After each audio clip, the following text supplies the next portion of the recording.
அகமகளும் ஊட்டி வளர்த்துக் கொண்டிருக்கும் தமிழ் மகள் சாய் சரண்யா லோகேஸ்வரன். எனக்கான தலைப்போ தமிழும் தமிழர் கலையும். அறம் பொருள் இன்பம் வீடு எல்லாம் இன்னொரு மொழியில் இருக்குமா? அட அகத்தையும் புறத்தையும் எம் தமிழ் மொழி போல் பிற மொழி விளக்குமா? உலகம் முழுதும் மாறத் தழுவி அரவணைத்த செம்மொழி எமது. உலகத்தவர் அனைவரும் உறவினரே என்ற செந்தமிழமுது. படைப்பல கண்டு தடைப்பல கடந்து கொடியதை நாட்டிய பெருமை பல நூற்றாண்டு பார்த்த பின்பும் இனியும் தொடரும் இளமை. முதல் முதல் மனிதன் அசைத்த நாவில் இசையாய் பிறந்த மொழியடா இது. அறிவியல் அறிவியல் அறிவிட புலிக்கு இயற்கை கொடுத்த விழியடா.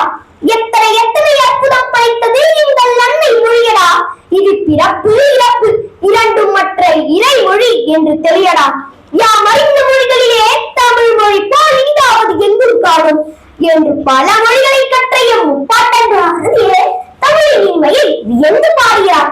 அத்தகைய தமிழுக்கு அமுதென்று பேர் என்று சொன்னார்கள். தமிழுக்கும் அமுதென்று பேர் என்று ஒரு ஊர் சேர்த்து போட்டார் பாவேந்தர் பாரதிதாசனார். என்ன பொருள்? அமுதுக்குத்தான் அமுதென்று பேர் இல்லை, அமுதுக்குத்தான் அமுதென்று பேர் இல்லை, தமிழுக்கும் அமுதென்று பேர். புராணங்களின் கருத்துப்படி அமிர்துண்டவனுக்கு மரணமில்லை. அது உண்மையோ பொய்யோ தெரியாது. ஆனால் எங்களுக்கு இன்னொன்று தெரியும், தமிழ் உண்டவனுக்கு மரணமே இல்லை. தமிழ் படித்தவன் சிந்திக்கிறான், சிந்திப்பவன் மூப்படைவதில்லை என்கிறார் கவி பேரரசு வைரமுத்து. தேவருக்கு அரசுகளை வேண்டியதில்லை, அவர் தின்னும் சுவையமுது வேண்டியதில்லை. சாவில் தமிழ் படித்து சாக வேண்டும் என் சாம்பல் தமிழ் மணந்து வேக வேண்டும் என்றார் ஈழத்து கவிஞர் சச்சிதானந்தனார்.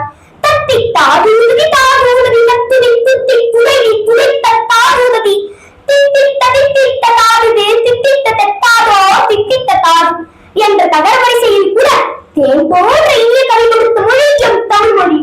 தமிழகம் பல கலைகளின் தாயகம், கலை கருத்தின் உறைவிடம், அழகின் பிறப்பிடம், காலத்தால் அழியாத கலை மதங்களை ஈண்டெடுத்த களஞ்சியம்.